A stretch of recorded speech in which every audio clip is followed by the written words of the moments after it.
Senhor Deus, louvamos o Teu nome, Pai, e agradecemos por essa oportunidade de cantarmos louvores ao Teu nome, oportunidade de meditarmos também naquilo que a Tua palavra nos traz como orientação para a vida pessoal, para a vida como igreja.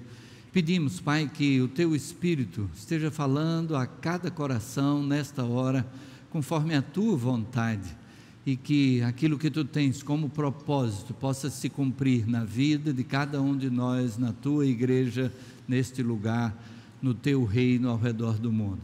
É o que suplicamos em nome de Jesus. Amém. Amém. Gostaria de que, como primeira parte desta meditação, pudéssemos conhecer um pouco daquilo que foi anunciado 2 semanas atrás, quando foi convocada uma assembleia extraordinária, e que um dos tópicos era a respeito de uma proposta de processo do que temos chamado de igreja simples. Tivemos como tema da nossa celebração de aniversário a nova reforma, construindo uma igreja simples. O que é que isso significa? O que é que esperamos como igreja? E então temos aí, ali está apagado, igreja simples, um retorno aos métodos de Cristo. Espero que, apesar da claridade, e talvez seja interessante desligar os refletores aqui do templo, para melhorar um pouco a visibilidade. Um retorno aos métodos de Cristo. Sabemos que Cristo trabalhou com simplicidade, caminhando ali com os seus discípulos, com as multidões, e Ele continua sendo o fundamento principal. A imagem não está muito clara, mas aqui tem uma cruz, né? E o fundamento é Jesus Cristo. Hebreus capítulo 12, verso 2, começa dizendo: olhando para Jesus, autor e consumador da nossa fé. O objetivo é que possamos estar submissos àquilo que Cristo tem para a vida de cada um de nós. Não sei quantos aqui já fizeram o curso Conhecendo Deus e Fazendo Sua Vontade, mas uma parte importante que é destacada nesse curso é de que nós muitas vezes pedimos que Deus abençoe os nossos planos. O que ele destaca é que nós devemos estar perguntando: Senhor, onde é que Tu estás agindo para que eu me una a Ti, onde Tu estás agindo? E então o que é que Deus tem para nós e de que forma nós podemos nos envolver naquilo que Ele está fazendo à nossa volta? E então a dependência do Senhor Jesus Cristo.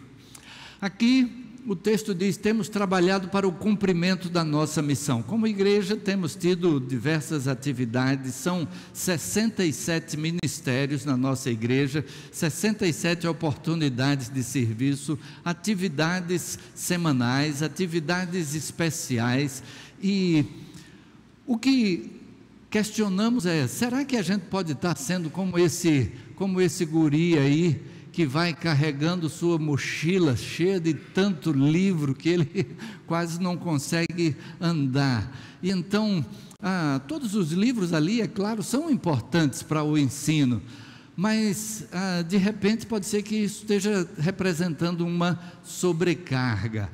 Então, partimos do conhecimento de um livro que tem esse título, Igreja Simples, e ele é resultado de uma pesquisa com mais de 400 igrejas, que estudou o que é que caracteriza as igrejas que têm desenvolvido um trabalho consistente, um crescimento saudável, sem comprometer doutrina ou ética, e que onde os membros estão alegres por poderem participar desse crescimento do reino de Deus. E ele chega a algumas conclusões, e a gente vai trabalhar os 4 aspectos que ele destaca no que foi observado nessas igrejas. E então formamos uma força-tarefa, por assim dizer, onde tivemos o livro como ponto de partida, os líderes de área e consultores como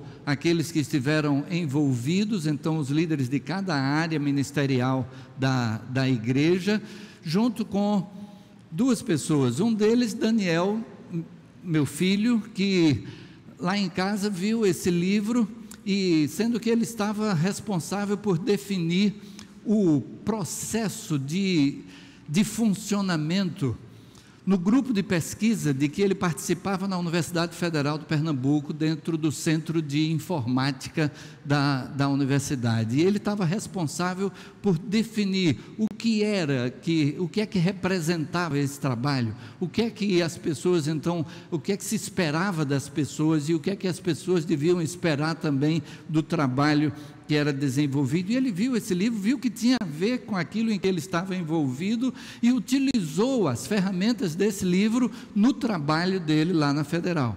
Quando ele compartilhou conosco que tinha feito dessa forma, então eu disse: agora você vai fazer o contrário, você vai pegar a sua experiência de lá e vai trazer para cá e vai nos auxiliar nesse processo.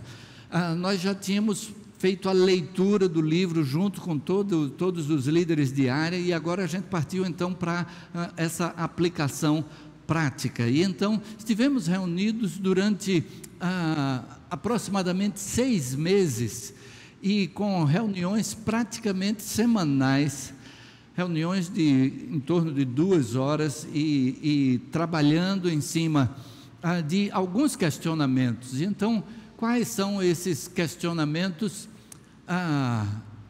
esses desafios levantados? Qual o nosso ideal como igreja? E aí a gente chega à conclusão que o nosso ideal é fazer discípulos de Cristo. A ordem de Jesus foi: ide, fazei discípulos. Que outros questionamentos? O que como igreja podemos realizar que colabore para isso? O que temos oferecido como atividades semanais e atividades especiais? E como alcançar o nosso objetivo de maneira simples, de maneira que a gente não se sinta como aquele menino carregando aquela mochila? E aí tivemos então algumas respostas, né? Alguns fatos que saltaram à vista. O primeiro é de que nós temos 43 eventos ou atividades especiais ao longo do ano. Se o ano tem 52 semanas, a gente tem 43 eventos. Então, praticamente na comparação desses números, somente em 9 semanas no ano nós não temos alguma atividade. Não é exatamente assim, porque de repente a gente pode ter ao mesmo tempo um retiro de adolescentes e um retiro de crianças no mesmo período, no mesmo final de semana, mas olhando grosso modo, vendo a quantidade de eventos, e então nós chegamos à conclusão de que isso sobrecarrega aquele tipo de pessoa que está envolvido em várias coisas, e então termina sobrecarregado com isso. E aí a gente lembra de Mateus 11, verso 30, onde o Senhor Jesus conclui dizendo: porque o meu jugo é suave e o meu fardo é leve. Continuando, a gente chega à conclusão de que havia também problemas de alinhamento, ou seja, será que estamos todos convergindo na mesma direção?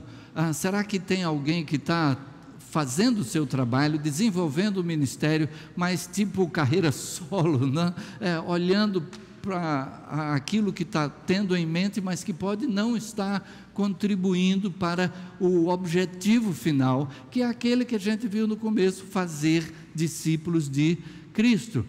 E então a pergunta: por que fazemos o que fazemos? Às vezes a gente pode chegar à conclusão de que a gente faz porque sempre foi feito, mas é preciso que estejamos conscientes de que se aquilo que foi feito foi próprio para um determinado período e que haja uma outra forma mais adequada para o homem dos nossos dias de realizarmos algo que seja relevante. Então, veio um arcabouço final, uma proposta final. Depois de todos esses questionamentos e levantando as mais variadas hipóteses e apreciação do trabalho, então a proposta.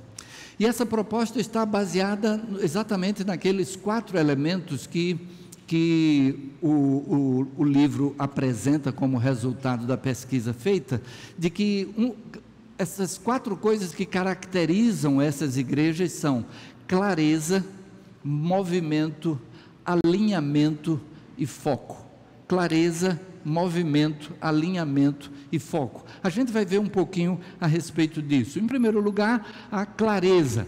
E o resultado do que podemos levantar é que todo o trabalho da igreja, tanto as atividades semanais como as especiais, todas elas versam nessas 3 áreas. Aqui a gente tem conviver, crescer e compartilhar. Tudo que a gente faz tem a ver com conviver, com crescer e com compartilhar. E a gente vai estar trabalhando esses princípios e esses propósitos detalhadamente em sequência. E podemos ver também que isso está de acordo com o que temos estabelecido como nossa declaração de visão estratégica. Não sei se os irmãos lembram qual é a nossa declaração de visão estratégica. Eu vou dizer uma vez, depois vamos ver quem me acompanha nela, né? Ser uma igreja acolhedora, restauradora, comprometida com os valores do reino de Deus, tornando-se referência para o mundo. Vamos tentar juntos? Ser uma igreja acolhedora, restauradora, comprometida com os valores do reino de Deus, tornando-se referência para o mundo. E então a gente viu que o conviver tem a ver com o fato de que queremos ser uma igreja acolhedora. O crescer tem a ver com ser uma igreja restauradora. E o compartilhar tem a ver com ser uma igreja comprometida com os valores do reino de Deus. E vale destacar que esse compartilhar, a gente vai ver um pouco mais em seguida, ele tem a ver com tudo aquilo que a gente recebe de Deus e pode compartilhar com outros. Não é aquele compartilhar de chegar junto e compartilhar uma dificuldade, um problema, um motivo de oração. Esse estaria mais voltado com o conviver aqui. E então, isso aqui seria o processo. Ou seja, alguém que chegue na Igreja Emanuel, ele deve ter a expectativa de vivenciar o quê? Conviver, crescer e compartilhar. Aqui a imagem não está tão clara por causa da luminosidade, mas aqui são 3 setas. Então o conviver aponta para o crescer, a seta do crescer aponta para o compartilhar, a seta do compartilhar aponta para o conviver.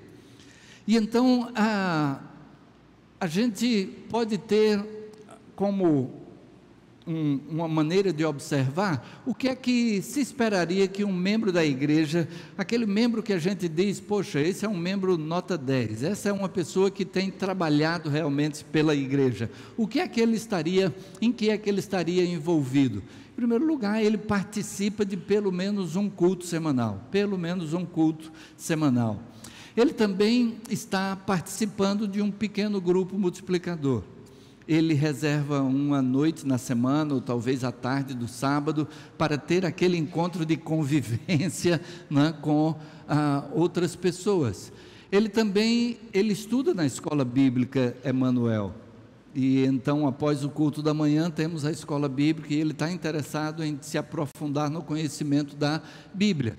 Ele também coloca os seus dons no serviço, e aí entra uma parte desse princípio do compartilhar. Deus nos deu dons e a gente vai utilizar esse dom, compartilhar através do dom aquilo que Deus colocou em nós como capacidade, como habilidade, como então preparação para recursos. Essa pessoa vai dedicar recursos, pode ser tempo, pode ser empenho, pode ser recurso financeiro, mas ele estará compartilhando recursos também. E dentro de todo esse propósito estará realizando discipulado. Em tudo aquilo que faz, estará compartilhando a respeito do Senhor Jesus Cristo. Vemos que aqui esses dois estão dados, que diz respeito ao crescer, e esses dois aqui em vermelho dizem respeito ao compartilhar. E então a clareza de que se fala aqui é de que todo mundo que chegue na igreja possa ter essa noção. E a gente vai passar a ter isso aí estampado em diversos lugares, nas salas de aula, na entrada do templo. Essa imagem que nós vimos aqui atrás, esta imagem aqui, estará sendo veiculada para que isso fique bem claro, que a nossa proposta é conviver, crescer, compartilhar. Então, essa experiência aqui, desse membro que a gente colocaria como alguém que está realmente envolvido no trabalho da igreja, forma esse processo da Igreja Batista Emanuel. Então, ponto 1, clareza. Ponto 2, movimento. E a gente viu aquela questão das setas. Alguém que chega através do conviver é encaminhado para o crescer, que é então daí encaminhado para o compartilhar. E então, cada estágio levando os discípulos aos próximos passos do processo. Cada novo membro ou congregado vislumbra qual o processo que o levará ao desenvolvimento na vida cristã. E cada um que já está na igreja sabe como orientar quem está chegando, porque isso está tão claro para todo mundo que se alguém perguntar o que é que se espera de mim, e a pessoa vai dizer conviver, crescer e compartilhar. Então, movimento é alguém que chegue, não vai chegar e achar que pronto, eu cheguei, fui preparado para o batismo, fui batizado, agora eu faço parte da congregação e fim. Não, existe um movimento, você tem algo à sua frente, um desafio a vivenciar. O próximo é o alinhamento. E então já mencionamos alguma coisa, mas essa imagem com essas setas aqui, mostram cada seta diferente uma da outra, mas todas estão convergindo para um mesmo objetivo. Nós temos diversos ministérios representados por essas setas, e que devem estar buscando o objetivo único de como ser igreja. A gente tem até aqui uma seta que precisou de um realinhamento, ela estava apontada em outra direção, mas o mesmo trabalho passou a ser realizado tendo o mesmo objetivo principal. E então esse alinhamento significa o líder alinhado com o processo e o liderado entendendo como ser e fazer discípulos. A quarta coisa então é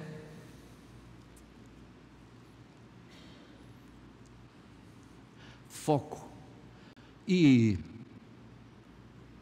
a imagem aqui é um alvo com um dardozinho espetado aqui no centro do alvo, né? A clareza aqui não está tão, ou talvez está claro demais, né? Tem muita claridade aqui, mas o foco é a busca da excelência no que fazemos para Deus. Se a gente foca em alguma coisa, a gente tem condição de fazer então o melhor para Deus, e saber dizer não àquilo que pode não estar alinhado. Pode ser uma coisa boa, mas que não está contribuindo para o processo que a gente deseja, e isso vai terminar desgastando, consumindo recursos, simplicidade vai gerar maior foco nas atividades oferecidas, maior excelência nessas atividades, mais recursos para cada uma, mais pessoas participando, já que eu tenho menos, então mais pessoas estarão em cada atividade que a gente desenvolve e então realizando um impacto maior naquilo que fazemos. Aí está então o processo: conviver, crescer, compartilhar. Gostaria de conviver e, tomando o exemplo do Senhor Jesus Cristo, o modelo de Jesus de convivência. E a gente sabe que o Senhor Jesus então chamou discípulos para que estivessem com Ele. Marcos capítulo 3, versículo 14 é o nosso ponto de partida. E ali nós temos o registro do início do ministério do Senhor Jesus junto aos seus discípulos. Marcos capítulo 3, versículo 14. E que diz: então designou 12 para estarem com ele e para os enviar a pregar. É interessante que o texto diz que Jesus convidou 12 para estarem com ele. A convivência já está destacada de início.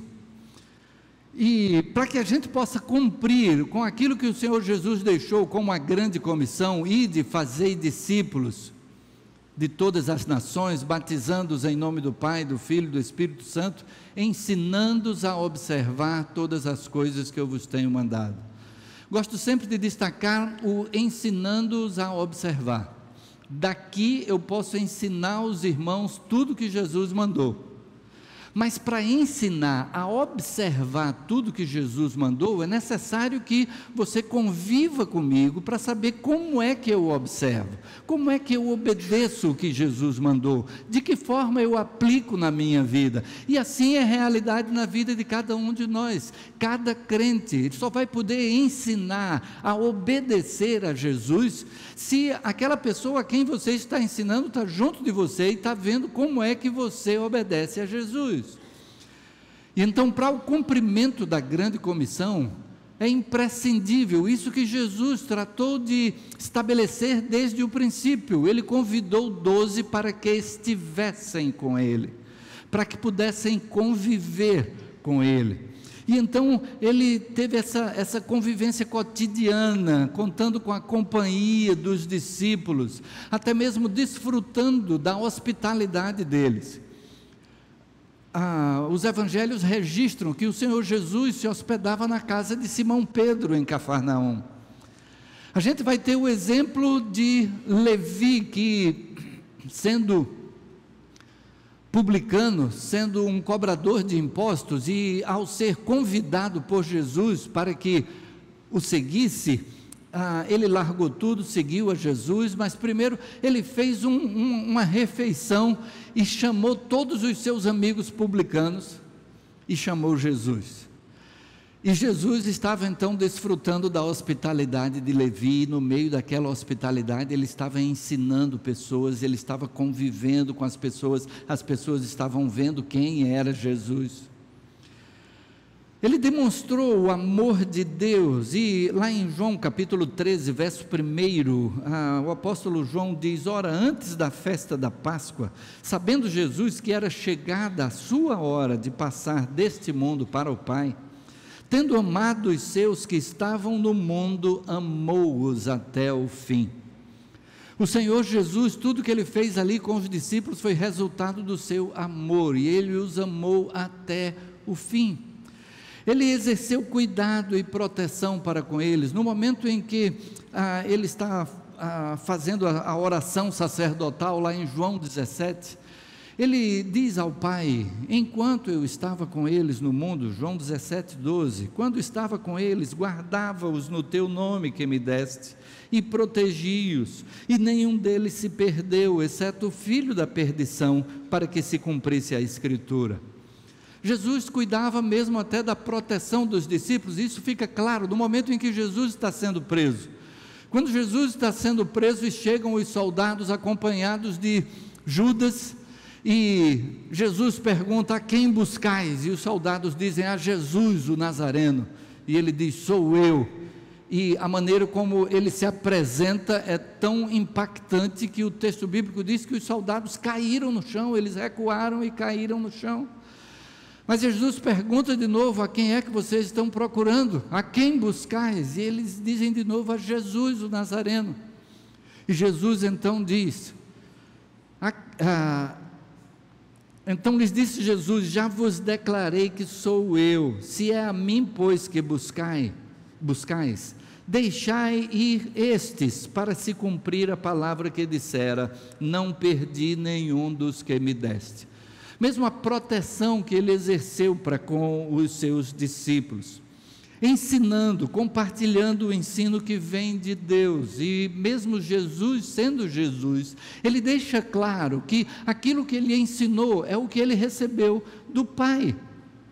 Lá em João 14, 24, ele diz: e a palavra que estás ouvindo não é minha, mas do Pai que me enviou. Porque a gente poderia pensar que, poxa, Jesus ensinava porque era Jesus, mas ele diz: aquilo que eu ensino é aquilo que eu recebi do Pai. E então nós podemos também imitar o Senhor Jesus, compartilhando do ensino do que nós recebemos também do Pai. Aquilo que nós recebemos, colocarmos à disposição de outros. Os capítulos de 13 a 16 do Evangelho de João são uma maravilha nesse contato de Jesus com os discípulos. A gente lê o primeiro versículo que fala que Jesus amou-os até o fim. Logo em seguida, Jesus pega uma toalha e uma bacia e vai e lava os pés dos discípulos. Ele traz uma lição de humildade ali para os discípulos. E ele diz mais: se eu que sou mestre e Senhor fiz assim com vocês, vão vocês e façam o mesmo. Não que o Senhor Jesus estivesse dizendo que todo mundo aqui tem o pé sujo e que devia ter o pé limpo e que a gente vai lavar o pé de todo mundo, não? O que ele está dizendo é: seja humilde para colocar-se na posição de servir, porque até aquilo que a gente faz para Deus é porque Deus é quem realiza em nós o querer e o realizar. E então, mesmo alguma coisa que a gente faça, a gente não pode nem dizer: olha que beleza aquilo que eu fiz, não? Porque foi Deus que fez através de nós, é Deus que opera em nós o querer e o realizar. Então nós não temos do que nos orgulhar, nos vangloriar. O máximo que a gente tem é agradecer a Deus. Deus, obrigado porque tu me usaste como um instrumento teu. Mas qualquer coisa que passe disso está fora da realidade, porque é Ele quem opera em nós. E aí o Senhor Jesus continua ensinando aos discípulos ali naqueles capítulos de 13 a 16 do Evangelho de João. E capítulo 14, ele vai dizer que vai para o Pai, na casa do Pai há muitas moradas. Aí Judas, não o Iscariotes, pergunta: mas nós não sabemos o caminho. E aí Jesus diz: eu sou o caminho, a verdade e a vida, ninguém vem ao Pai senão por mim. Aí Filipe vai e faz outra pergunta, e Jesus vai e atende. E aí depois Tomé faz outra pergunta, e aí Jesus vai e responde. Que maneira simples de transmitir o ensinamento, transmitindo a partir mesmo da participação dos seus discípulos, eles trazendo o que é que inquieta o coração e Jesus trazendo o esclarecimento. Graças a Deus que a gente tem como ferramenta um pequeno grupo, e ali estava um pequeno grupo multiplicador do Senhor Jesus Cristo, não é? Claro que o privilégio ali era muito maior dos seus discípulos, não? Mas a gente tem essa oportunidade de contribuir, de participar, tanto de perguntar quanto de responder, e a gente tira as nossas dúvidas, e a gente tira as dúvidas uns dos outros.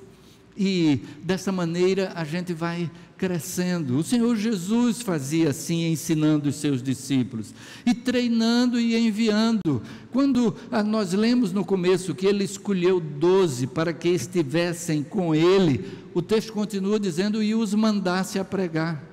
E Jesus então enviou aqueles discípulos de 2 em 2, e deu autoridade sobre os espíritos imundos, e deu autoridade para curar enfermidades, e eles foram e voltaram maravilhados.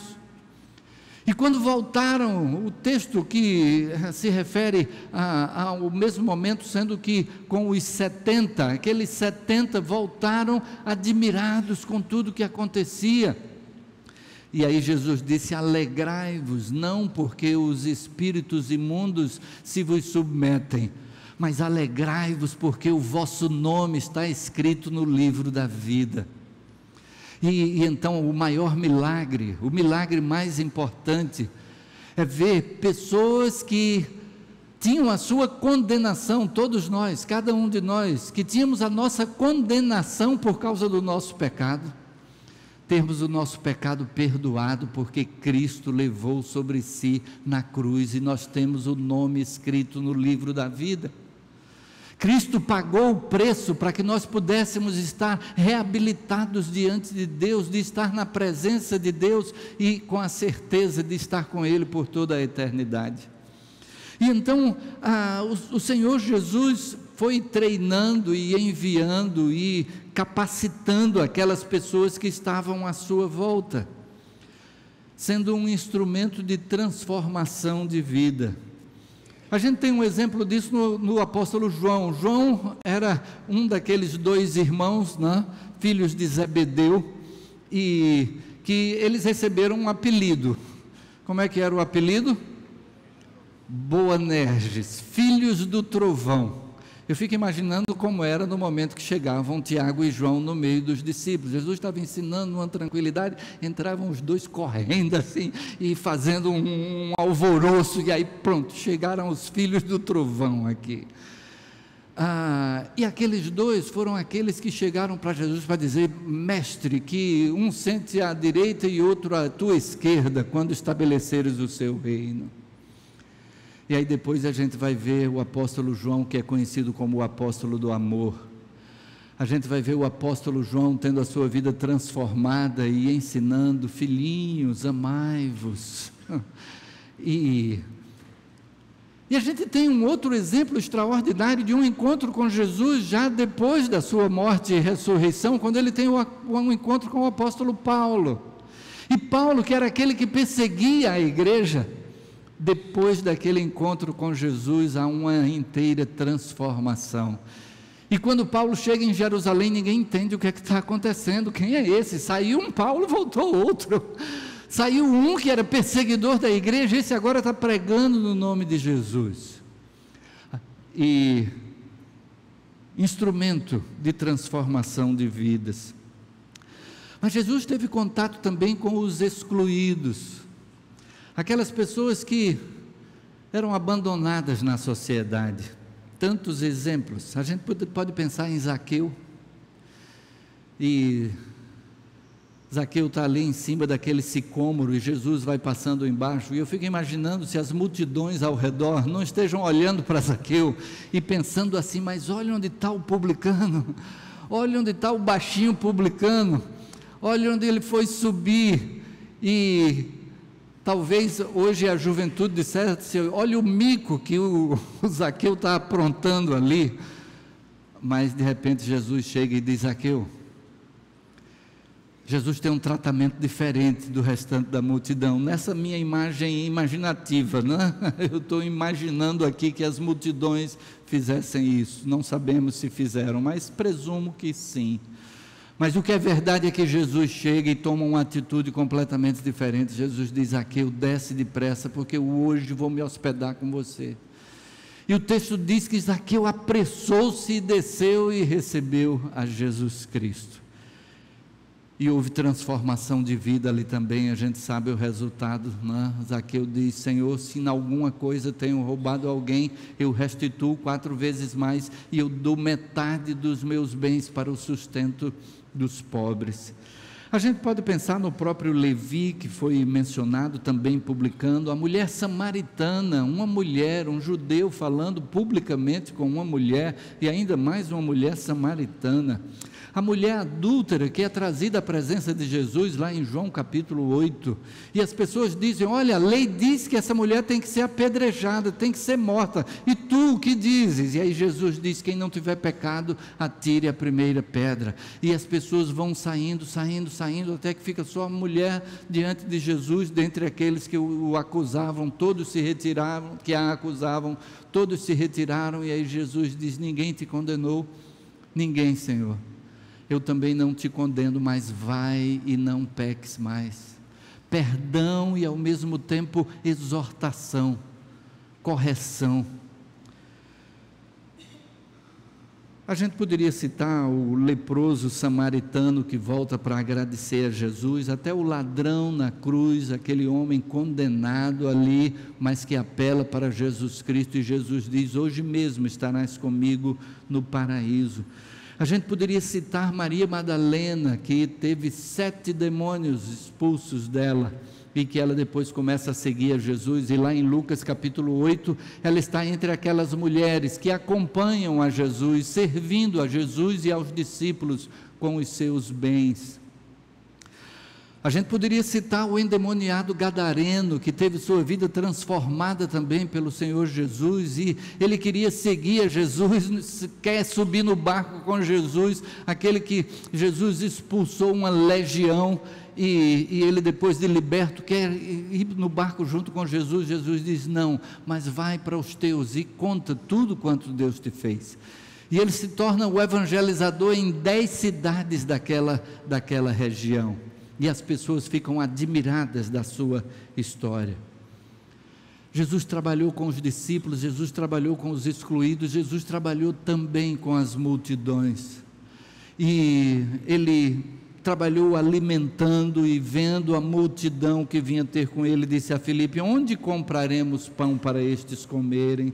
Ele cuida do suprimento daquela multidão, mas ao mesmo tempo repreende, porque no dia seguinte a multidão volta para Jesus, e aí Jesus vai e diz, lá em João 6, 26 e 27, na verdade vos digo que me buscais, não pelos sinais que vistes, mas porque comestes do pão e vos saciastes. Trabalhai não pela comida que perece, mas pela comida que permanece para a vida eterna, a qual o Filho do Homem vos dará, porque a este o Pai Deus o selou. Ele alimenta, mas ao mesmo tempo repreende, quando o povo está mais interessado na comida física do que no alimento espiritual que Jesus estava provendo, do que na promessa de vida eterna. Saindo Jesus, viu uma grande multidão e teve compaixão deles, porque eram como ovelhas que não têm pastor, e começou a ensinar-lhes muitas coisas.